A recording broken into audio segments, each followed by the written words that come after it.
मैं निधि सक्सेना आज आप लोगों को संज्ञा पढ़ाने जा रही हूँ। आपने अपने आसपास बहुत सारी चीजें देखी होंगी और हमें जो कुछ भी दिखाई देता है हम उन्हें किसी न किसी नाम से ही बुलाते हैं, है ना। यदि किसी चीज का नाम नहीं होगा तो हमें उसे बुलाने में असुविधा होगी, उसके बारे में बताने में असुविधा होगी। हम अपने आसपास बहुत सारी चीजें देखते हैं जिन्हें हम किसी न किसी नाम से बुलाते हैं, जैसे रमेश, पंखा, खिड़की, दरवाजा, गुड़िया, खिलौना, कलम, पेड़, फूल। ये सभी जो है क्या है, ये सभी संज्ञा है। तो किसी भी नाम का बोध कराने वाले शब्द को क्या कहते हैं, संज्ञा कहते हैं। किसी भी नाम का बोध कराने वाले शब्द को क्या कहते हैं, संज्ञा। अब संज्ञा की परिभाषा देखते हैं हम। किसी प्राणी, वस्तु, स्थान या भाव के नाम का बोध कराने वाले शब्दों को संज्ञा कहते हैं। फिर से बोलती हूँ, किसी प्राणी, वस्तु, स्थान या भाव के नाम का बोध कराने वाले शब्दों को क्या कहते हैं, संज्ञा कहते हैं, है ना। इसका उदाहरण, यदि किसी भी व्यक्ति का नाम है वो भी संज्ञा है, किसी भी वस्तु का नाम वो भी संज्ञा है, किसी भी स्थान का नाम है वो भी संज्ञा है, और किसी भी भाव का नाम है वो भी क्या है, संज्ञा कहलाता है। तो आपको संज्ञा समझ में आ गया होगा परिभाषा। अब हम संज्ञा के 3 भेद होते हैं, व्यक्तिवाचक संज्ञा, जातिवाचक संज्ञा और भाववाचक संज्ञा। सबसे पहला हम देखते हैं व्यक्तिवाचक संज्ञा। किसी विशेष प्राणी, वस्तु, स्थान के नाम का बोध कराने वाले शब्दों को व्यक्तिवाचक संज्ञा कहते हैं। इसके अंतर्गत किसी भी विशेष व्यक्ति का नाम होगा, किसी भी विशेष वस्तु का नाम होगा, किसी भी विशेष स्थान का नाम होगा, तो वो क्या कहलाएगा, व्यक्तिवाचक संज्ञा।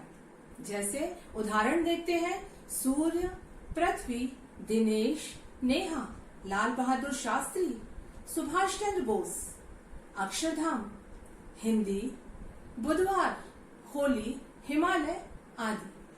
तो ये सभी किसी विशेष व्यक्ति या विशेष स्थान के नाम हैं, तो इन्हें हम क्या बोलते हैं, व्यक्तिवाचक। अब हम देखते हैं जातिवाचक संज्ञा। किसी प्राणी, वस्तु या स्थान की संपूर्ण जाति का बोध कराने वाले शब्दों को जातिवाचक संज्ञा कहते हैं, है ना। किसी प्राणी, वस्तु, स्थान की संपूर्ण जाति का बोध कराने वाले शब्दों को जातिवाचक संज्ञा कहते हैं। जैसे कि नाम से समझ में आ रहा है जातिवाचक, तो इसमें हमें किसी भी व्यक्ति या वस्तु की या स्थान की किसी विशेष पूरी संपूर्ण जाति का बोध होता है, तो उसे हम क्या बोलते हैं, जातिवाचक संज्ञा। इसके हम उदाहरण देखते हैं, जैसे देश, पर्वत, नदी, महीना, पशु, मानव, बच्चा, शिक्षक, फल आदि। तो ये सब क्या है, हमारे जातिवाचक संज्ञा। अब मैं उदाहरण से आपको व्यक्तिवाचक संज्ञा और जातिवाचक संज्ञा को समझाती हूँ। जैसे मैंने एक शब्द लिया, मैंने बोला लड़का। वो लड़का कोई भी हो सकता है, तो इस लड़के से हमें संपूर्ण लड़के जाति का, एक पूरी जाति का बोध हुआ, तो ये लड़का क्या हुआ, जातिवाचक संज्ञा। लेकिन अगर मैंने उसका नाम बोल दिया मोहन, तो ये मोहन क्या हो जाएगा, ये मोहन हो जाएगा व्यक्तिवाचक संज्ञा। इसी तरह से हम अगला उदाहरण देखते हैं। मैंने बोला लड़की, तो हमें लड़की कौन सी लड़की है ये हमें नहीं पता, इससे हमें संपूर्ण लड़की जाति का बोध हुआ। लेकिन इसकी जगह अगर मैंने नाम ले दिया सुनीता, तो ये क्या हो जाएगा, व्यक्तिवाचक संज्ञा। इसी तरह से मैंने बोला पर्वत, अब वो पर्वत कोई भी पर्वत हो सकता है, तो अगर मैंने पर्वत बोला तो ये हो गया जातिवाचक संज्ञा। लेकिन अगर मैंने उसका नाम बता दिया हिमालय पर्वत, अगर मैंने बोल दिया हिमालय, तो ये हिमालय क्या हो जाएगा, व्यक्तिवाचक संज्ञा। एक और उदाहरण देखते हैं। अगर मैंने बोला दिन, तो इससे हमें पूरे एक जाति का बोध हो रहा है, दिन बोला। अब लेकिन मैंने यदि बोल दिया सोमवार, तो ये सोमवार क्या हो जाएगा, व्यक्तिवाचक संज्ञा, और जो दिन हो गया वो क्या हो गया, जातिवाचक संज्ञा। ठीक है ना। तो अब इसी तरह आगे बढ़ते हैं। हमारा तीसरा आता है भाववाचक संज्ञा। भाववाचक संज्ञा को समझने के लिए सबसे पहले तो आप बस ये सोचें कि भाववाचक संज्ञा को हम देख नहीं सकते, लेकिन हम उसे महसूस कर सकते हैं, है ना।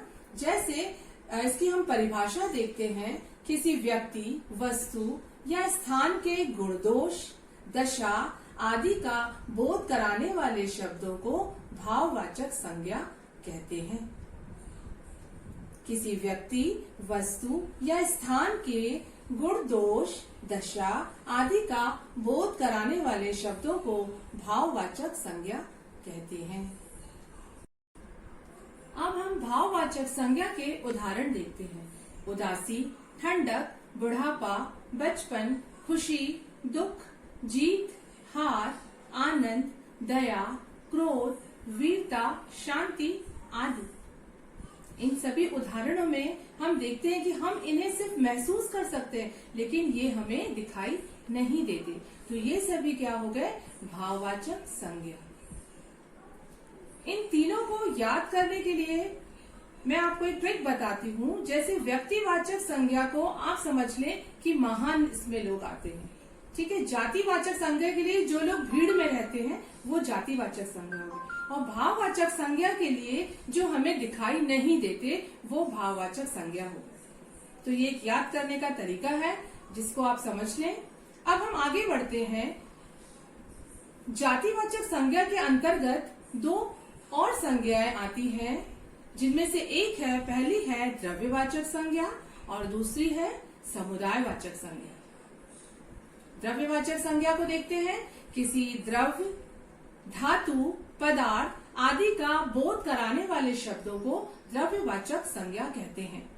द्रव्यवाचक संज्ञा के इसके अंदर धातु, कोई भी धातु हो सकती है, सोना, चांदी, ठीक है ना। कोई भी द्रव्य हो सकता है, तेल है, पानी है ना। तो ये सब जो क्या कहलाते हैं, ये सब आते हैं हमारे द्रव्यवाचक संज्ञा के अंतर्गत। जैसे उदाहरण से हम समझते हैं, दूध, पानी, घी, तेल, सोना, चांदी, मक्का, चावल, गेहूं, तांबा, पीतल आदि। ये सभी क्या है, हमारे द्रव्यवाचक संज्ञा के उदाहरण हैं। अब हम अगला देखते हैं, समुदायवाचक संज्ञा। किसी प्राणी, वस्तु आदि के समूह या समुदाय का बोध कराने वाले शब्दों को समुदायवाचक संज्ञा कहते हैं, है ना। इसमें क्या है, इसमें आपको जो किसी भी प्राणी या वस्तु के पूरे ग्रुप का बोध होगा। इसके जैसे हम उदाहरण देखते हैं, जैसे भीड़, इसमें लोगों का ग्रुप है, झुंड है लोगों का। एक हो गया झुंड, जनता, जुलूस, सभा, सेना, कक्षा। इसमें एक पूरे समूह का, पूरे समुदाय का बोध हो रहा है, तो इसे हम क्या कहते हैं, समुदायवाचक संज्ञा।